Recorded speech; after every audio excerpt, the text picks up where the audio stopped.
Hey guys, I'm Blaine with Stocks for Beer Trading, and this is your watch list for August 6th. Got several stocks I want to go over tonight. First, here's MDMC. This one's still getting promoted pretty heavily.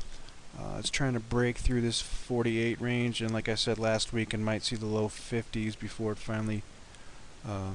It's either going to speed up there or it's going to tank. And if Penny Pick and the awesome Penny Stocks Group releases theirs pick this week, I would assume MDMC would tank and everyone rushes to buy the other one. So just be aware of that. Know the situation. If you're going to play this one, just play with caution. KCG, probably my top watch for tomorrow. They got approved or got another group of investors to give them $400 million to take care of that loss they had last week. The problem is that was at $1.50 a share. So if it gets gaps down to 3 or even 2, I'll be looking to take that bounce play to take it long. Otherwise, if for some reason it still holds up and then can get through 425, this is the current resistance level that might be able to send it higher. Obviously, gap to fill towards 7.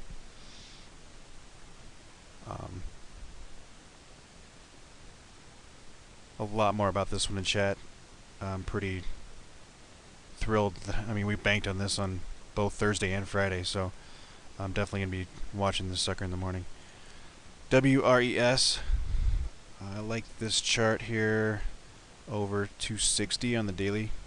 So if it can bust through 260 early, there's definitely not even any really resistance after that until 280.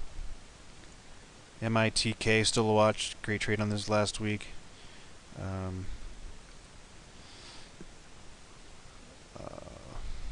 Looking for this thing to head back towards 5. If it can get through 5, it's still got a gap to fill towards that 550 area.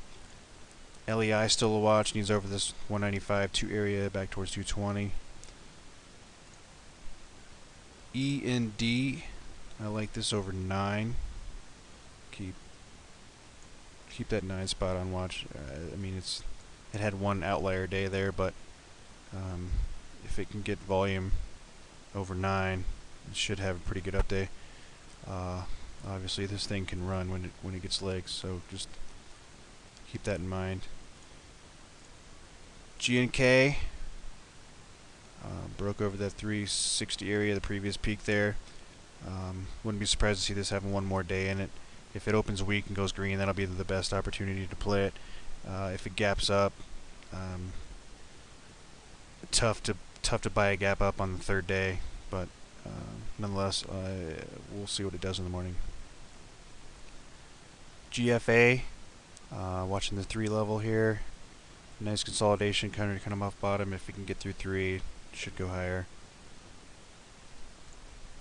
HRG, watching the 950 area for the break from the previous high a couple weeks ago. This has been solid since 8. I mentioned this thing actually way before I even took vacation in July. I said if it got through 8, it'd probably go to 9 or 10. It's working there. It took a little longer than expected, but it's working there. DRL. I like this over the 150, 155 area. Definitely has room to the upside if we can get through there. It's been bottoming and made a higher low here so far. MUX.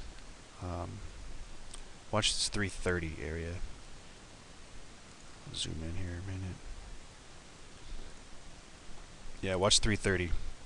Nice little ascending triangle here coming through. If it can get through 330, it should go higher. And MTL is back out now.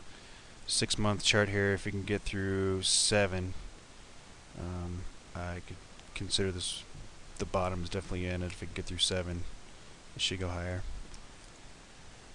FFCH, a little low volume compared to what I'd like to look at, but nonetheless, if it can get through 12, you can almost consider this an inverse head and shoulders, which if it can bust through the neckline here, it should be able to go higher, so watch for that 12 break. And that is it for tonight. Again, my top watch for tomorrow is KCG based on we'll see what it gives us in the morning.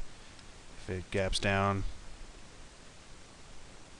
watch for the upside. If it opens relatively even or slightly lower, then I'll be watching for 425 break. There you guys go. Let me know if you have any questions about the stocks we have on watch for tomorrow. See you in chat.